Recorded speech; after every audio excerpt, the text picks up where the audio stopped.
예, 할렐루야 반갑습니다. 옆에 사람하고 인사 한번 나누겠습니다. 그리스도인답게 사는 믿음의 사람이 됩시다 하고 인사 나누겠습니다.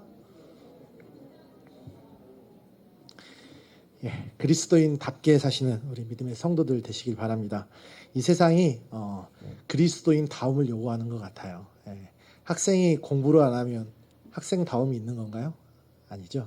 예, 제가 전도사인데요. 전도사답지 않은 행동을 하면은 전도사다움이 저한테 없는 거예요. 그렇죠? 그러면 성도님께서도 저희 보실 때 은혜가 되지 않겠죠? 예. 그리스도인들도 마찬가지입니다. 그리스도인답게 하나님 말씀대로 살아가실 때 그것이 그리스도인다움이고 그 모습을 볼 때 세상이 우리를 인정하고 우리의 삶을 통해서 은혜를 받고 복음이 이 땅 가운데 전파되는 것이죠. 그래서 여러분 한 명 한 명이 그리스도의 편지라 생각하시고 그리스도인다움을 늘 잃지 않고 이 세상 가운데 살아갈 수 있는 믿음의 사람들이 되시길 바랍니다. 오늘 말씀을 함께 또 나누도록 하겠습니다. 한 절 한 절 보면서 말씀의 은혜를 나누겠는데요. 먼저 1절 말씀을 보면은 이렇게 기록되어 있습니다. 예수께서 배에 오르사 건너가 본 동네에 이르시니.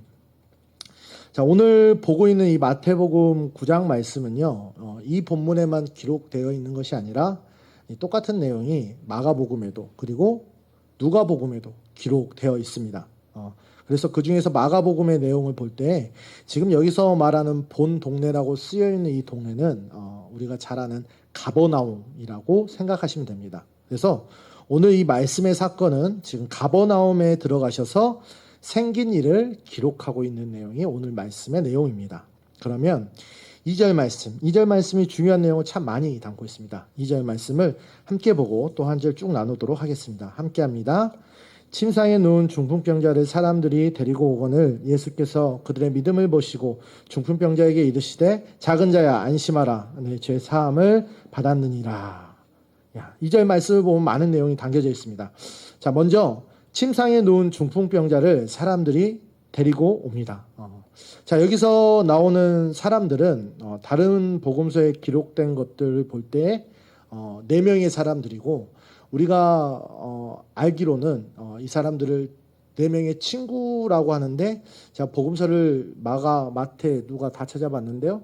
친구라는 기록은 사실 없더라고요. 근데 우리가 어렸을 적 아마 편의상 잘 설명해 주기 위해서 친구라는 이름을 붙였지만 친구, 정확히 말하면 친구는 아니고 동네 사람들, 그 마을에 함께 사는 사람들입니다. 그 중에 이제 이 4명의 사람이 지금 이 거동을 하지 못하는 중풍병자를 지금 들쳐오고 침상에 가져다가 지금 예수님께 가지고 오는 내용이 지금 기록되어 있습니다. 그런데 여러분 오늘 본문을 보시면서 아셔야 할 건 뭐냐면 오늘 본문은 다른 복음서와는 달리 아주 중요한 부분이 한 가지 생략되어 있습니다. 어떤 부분이냐면 여러분 오늘 본문에는 기록이 안 되어 있지만 다른 본문들을 볼 때 이 환자를 데리고 왔지만 많은 사람들 앞에 막히게 됩니다.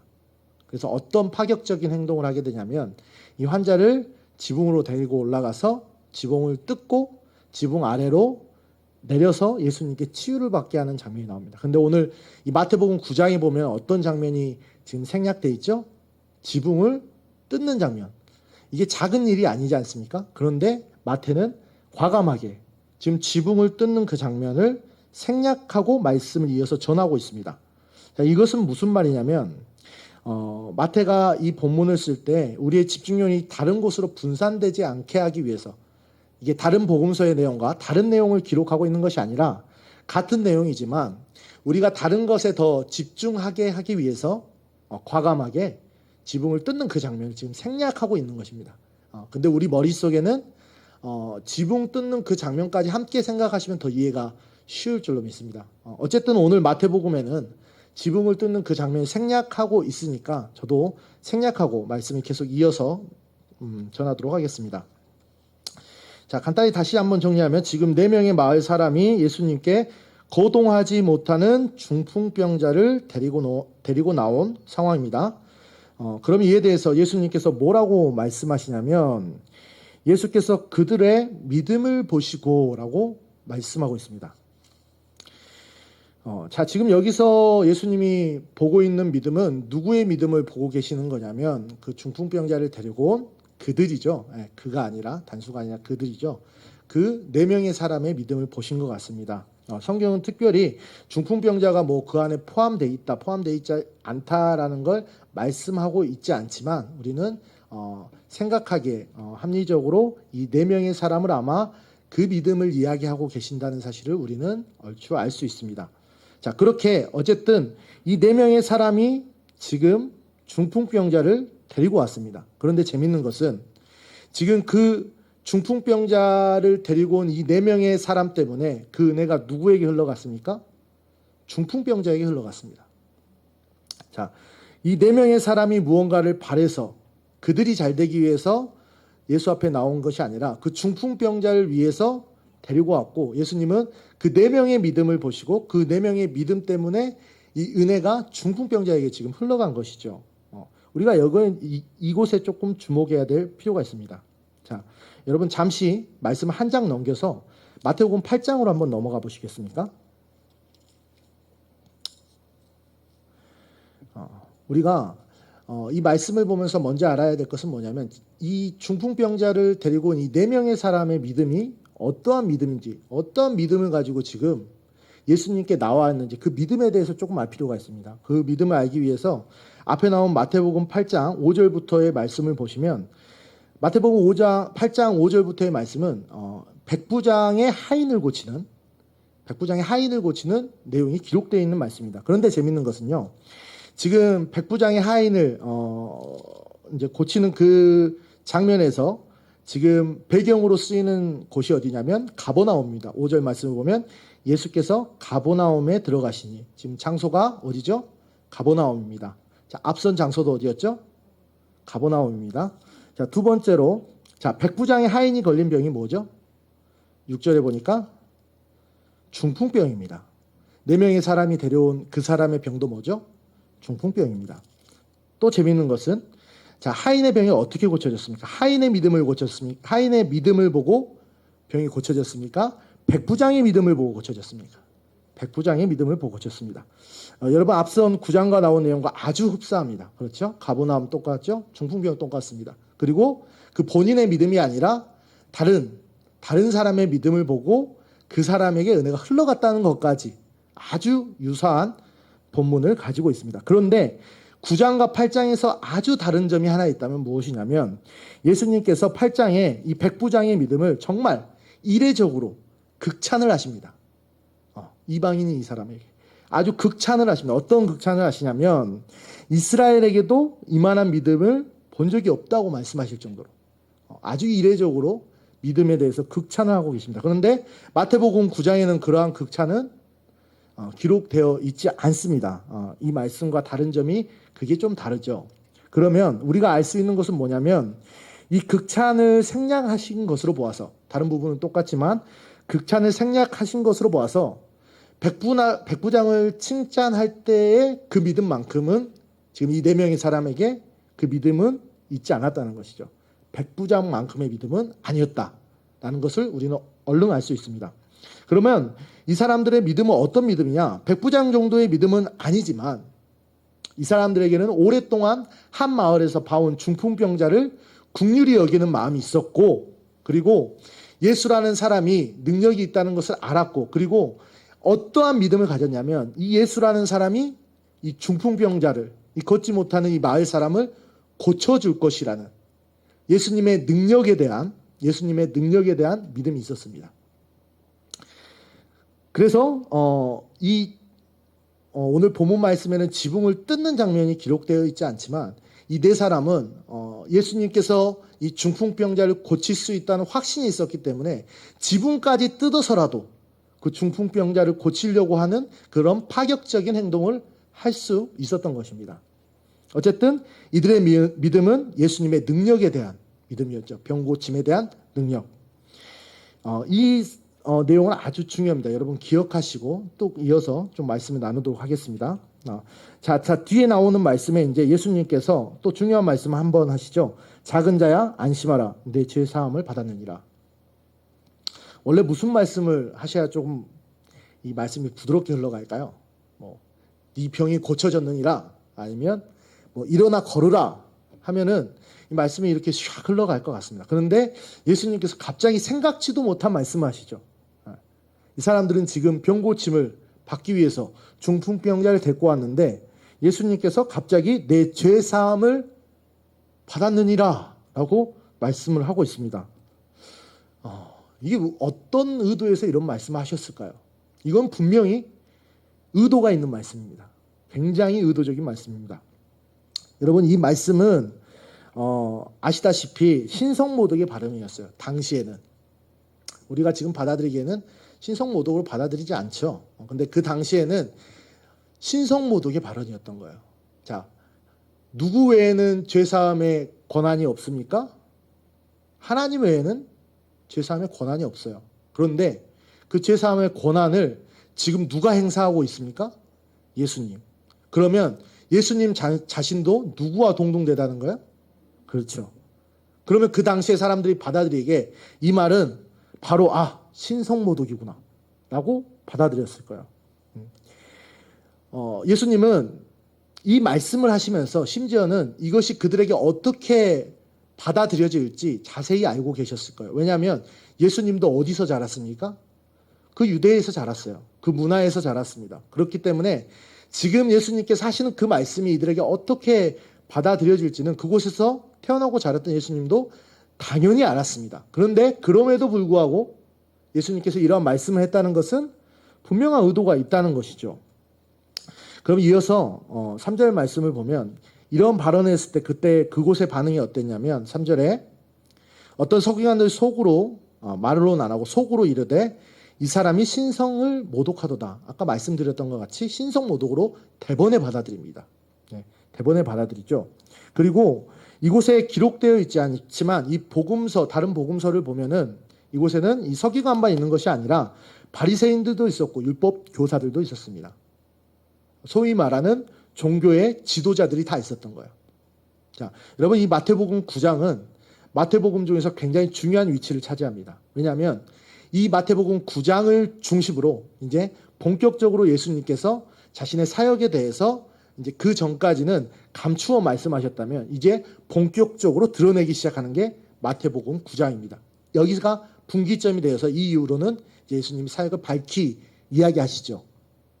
그리고 이때부터 이제 종교 지도자들과 대척점에 서기 시작해요. 종교 지도자들은 예수를 어떻게 하면 할 수 있을까? 어떻게 하면 죽일 수 있을까를 궁리하기 시작하고 이때부터가 그 분기점이 된다는 거예요. 그래서 이 사건은 아주 또 중요한 사건으로 우리에게 받아들여집니다. 자, 이어서 4절을 보면 예수께서 그 생각을 아시고 이르시되 너희가 어찌하여 마음에 악한 생각을 하느냐. 이어서 5절 보면 내 죄 사함을 받아내리라 하는 말과 일어나 걸어가라 하는 말 중에 어느 것이 쉽겠느냐라고 이야기합니다. 여러분, 어느 것이 쉽겠습니까? 당연히 병 고침이 쉽습니다. 왜냐하면 아까 말씀드렸듯이 죄사함의 말을 하는 순간 이미 예수님은 거기서 이단화로 찍히는 거예요. 신성모독이라는 그 생각 때문에 종교 지도자들과는 분명히 대척점에 서게 되고 그리고 일부 사람들이 예수님을 이단으로 볼 것입니다. 그렇기 때문에 이 발언 자체가 굉장히 예수님에게는 마이너스가 된다는 걸 예수님이 알매도 불구하고 쉽지 않은 일임을 알매도 불구하고 예수님은 그럼에도 불구하고 이야기를 하셨다는 거예요. 그러면서 자, 가장 중요한 거죠. 6절. 예수님이 그러면 왜 이 말씀 하셨냐? 그냥 병 고쳐주시면 되는데 왜 제사함의 은혜를 선포하셨냐? 그 이유를 예수님께서 6절에 우리에게 말씀해주고 있습니다. 6절 말씀은 함께 보도록 하겠습니다. 함께 합니다. 그러나 인자가 세상에서 죄를 사하는 권능이 있는 줄을 너희로 알게 하려 하노라 하시고 중풍병자에 말씀하시되 일어나 내 침상을 가지고 집으로 가라 하시니. 여기서 우리는 아주 중요한 사실을 알게 됩니다. 자, 예수님이 말씀하신 죄사함의 은혜를 베푼 이유는 뭐냐면 인자가 이 세상에서 죄를 사하는 권능이 있는 줄을 너희로 거기에 있는 사람들에게 알게 하기 위해서 더 크게는 지금 우리들에게도 인자가 죄사함의 권능이 있는 것을 알게 하기 위해서 지금 의도적으로 죄사함을 받았느니라 하고 죄사함의 은혜를 베푸신 것입니다. 여러분, 이 사실은 굉장히 우리에게 중요합니다. 여러분, 그곳에 나왔던 사람들이 아까 말씀했던 것처럼 바랬던 것은 무엇입니까? 예수님의 능력이었습니다. 그 능력은 죄사함의 능력이 아니었습니다. 뭐였습니까? 병고침이었습니다. 그 네 사람은 병고침의 능력을 원해서 예수님 앞에 나와왔습니다. 하지만 중요한 것은 무엇입니까? 병고침이었습니까? 아닙니다. 죄사함이 우리에게 필요했던 것입니다. 그곳에 있는 다른 사람들도 마찬가지였을 것입니다. 수많은 무리들이, 그 네 명의 사람 이외에도 수많은 무리들이 예수님을 보고 예수님의 말씀을 듣고자 하여 모였습니다. 그런데 그들의 기대는 무엇이었을까요? 죄사함이었을까요? 아닙니다. 그들의 기대 역시도 예수님의 능력이었을 것입니다. 그런 그들에게 예수님께서 말씀하시는 것입니다. 죄사함을 알게 하는 권능이 인자에게, 이제는 하나님의 아들인 인자에게 있는 것을 알게 하기 위해서 예수님께서 죄사함의 은혜를 선포하신 것입니다. 여러분, 이 말씀을 기억하시길 바랍니다. 예수님께서는 이 땅 가운데 능력의 주로 오셨습니다.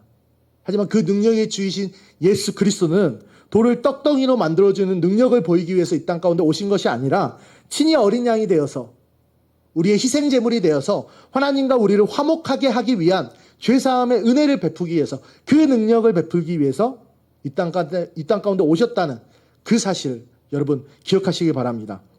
그리고 이어진 6절 하반부 말씀 보면 이렇게 기록되어 있습니다. 일어나 내 침상을 가지고 집으로 가라. 자, 예수님은 중풍병자의 그 영혼을 고치시고 영혼을 회복하여 주시고 그렇게 끝나는 것이 아니라 육체를 회복시킵니다. 이 말은 무슨 말이냐면 완전한 예수님의 구원의 사역을 말씀하고 있습니다. 예수님의 구원 사역은 영혼 회복, 죄사함에서 끝나지 않습니다. 또 뭐가 우리에게 더해집니까? 영생의 은혜가 더해집니다. 육신의 은혜가 더해집니다. 그것이 예수님의 완전한 사역입니다. 오늘 본문 말씀은 우리에게 예수님이 이 땅 가운데 오신 본질적인 이유를 밝히 보여주고 있습니다. 그리고 예수님께서 그 시대에 이제 구원의 사역을 감당한다는 그 사실을 선포하고 있는 것입니다. 여러분, 이 사실을 기억하시길 바랍니다. 그리고 그 사실과 더불어 우리에게도 하나님께서 귀한 은혜를 허락하여 주시고 있는데 그 은혜가 기록된 것이 8절 말씀입니다. 8절 말씀을 한 목소리로 읽어보도록 하겠습니다. 시작. 무리가 보고 두려워하며 이런 권능을 사람에게 주신 하나님께 영광을 돌리니라. 자, 8절 말씀을 보면은 무리가 보고 두려워하며 이런 권능을 사람에게 주신 하나님께 영광을 돌리니라고 말씀하고 있습니다. 근데 여기서 우리가 주목해야 될 부분이 있습니다. 오늘 우리가 보고 있는 이 개역개적 성경으로는 다 보이지 않지만 다른 번역본의 성경을 찾아보니까 이 8절 말씀에 새로운 내용이 있었습니다. 새번역 성경으로 띄워주시겠어요? 방송실? 예. 자, 이 말씀 앞에 화면을 보시고, 앞에 화면을 보시고 한 목소리로 다시 한번 읽어보겠습니다. 시작. 무리가 이 일을 보고서 두려움에 사로잡히고 이런 권한을 주신 하나님께 영광을 돌렸다. 자, 지금 여러분이 보고 계신 성경책과 지금 앞에 화면에 띄어져 있는 이 말씀의 차이점을 한번 찾아보시겠습니까? 어떤 말이 좀 다른지? 작은 말 같지만, 작은 부분이 미묘하지만 아주 큰 차이를 보이고 있는 부분이 하나 있습니다. 예, 고난을 걷는. 그리고 또 하나 있죠? 자, 사람이란 단어를 한번 봐보십시오. 여러분 성경이 사람이라고 기록된 부분과 여기는 뭐라고 기록되어 있는지 한번 보십시오. 자, 분명히 8절, 지금 여러분이 우리가 함께 보고 있는 개역개정 성경에는 자, 사람. 네, 단수죠. 네. 그런데 지금 9장 8절에는 뭐라고 적어져 있습니까? 사람들에게라고 적어져 있습니다. 저는 원래 제가 원문을 찾아보기 전에는 저는 이 개역개정을 보고 있었기 때문에 이 사람을 지칭하는 것이 당연히 예수님이라고 생각했습니다. 그러니까 그렇게 생각하면 무리가 보고 두려워하며 이런 권능을 예수님에게 주신 하나님께 영광을 돌리니, 저는 이렇게 이 본문을 이해하고 있었습니다. 여러분도 아마 간단하게 보시면 그렇게 이해하셨을 거라고 생각합니다. 그런데 조금 다른 부분을 제가 보다 보니까 발견했습니다. 사람이 아니라 사람들입니다.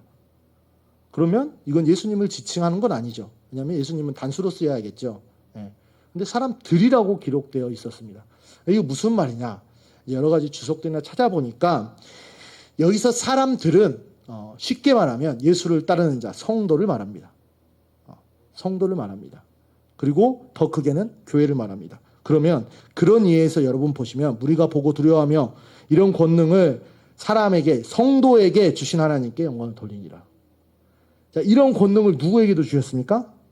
네, 우리에게 주셨습니다. 마태복음 6장 12절 말씀을 잠깐 찾아볼까요?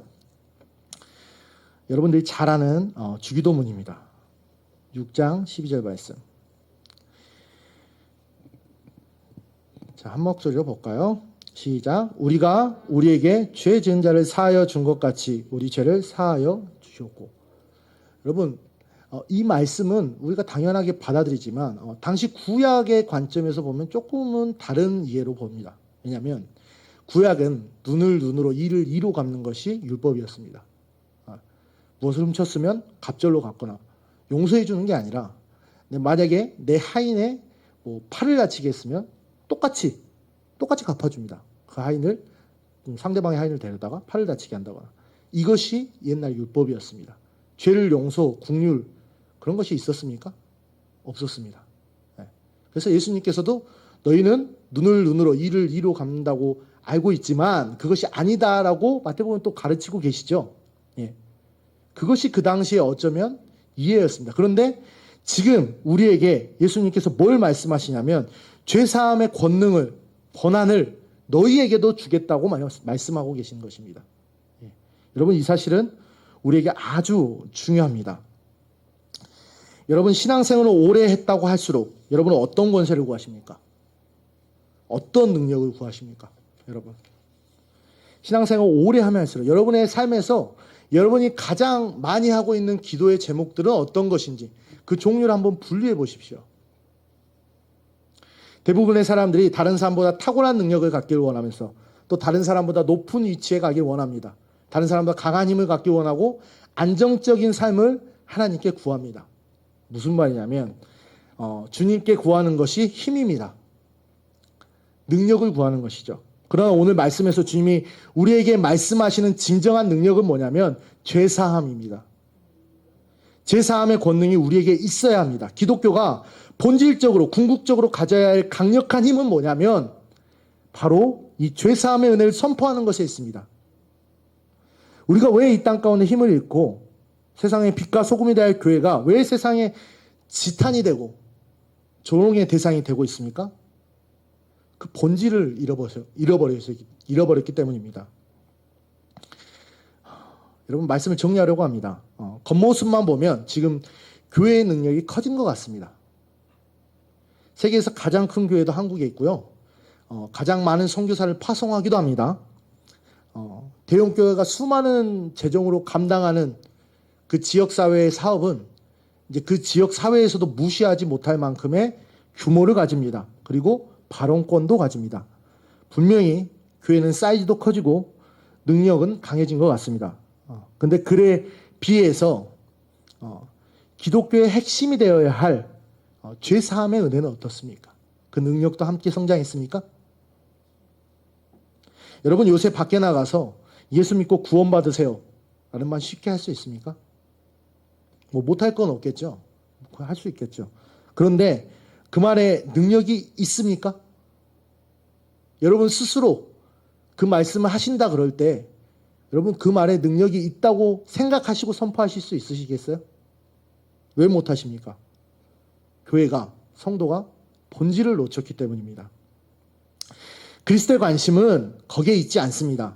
교회의 머리 대신 예수님의 관심은 힘을 키우는 데 있지 않습니다. 여러분, 그리스도의 관점은 오직 구원, 복음을 전파하는 것에 있다는 것을 기억하셔야 합니다. 여러분, 그 일을 하셔야죠. 특별히 코로나 시대에 교회의 화려함이, 그 능력이 무너지고 있음을 우리는 보고 있습니다.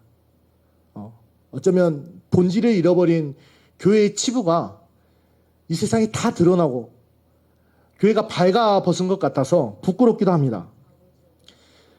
그러나 이 시기를 통해서 주님이 우리에게 말씀하고 계십니다. 너희 묵은 밭을 기경해라. 이제는 본질로 돌아가라. 여러분, 이제 본질로 돌아갈 때입니다. 능력이나 힘의 논리가 아닙니다. 세상의 논리로 교회를 바라봐서는 안 됩니다. 우리의 능력은 힘에 있지 않습니다. 오직 그리스도의 능력인 죄사함의 권능이 우리의 힘이고 그것이 우리의 본질입니다. 이 복음을 선포하며 우리 또한 한없이 용서하고 용납하고 허용하고 사랑하며 포용하고 긍휼히 여길 때 그것이 우리의 능력이 됩니다. 바라기는 이곳에 모인 모든 성도들이 그러한 삶의 죄사함의 은혜를 가지고 살아갈 수 있는 믿음의 성도들이 되시기를 주님의 이름으로 간절히 소망합니다. 기도하고 하나님 말씀 마치겠습니다.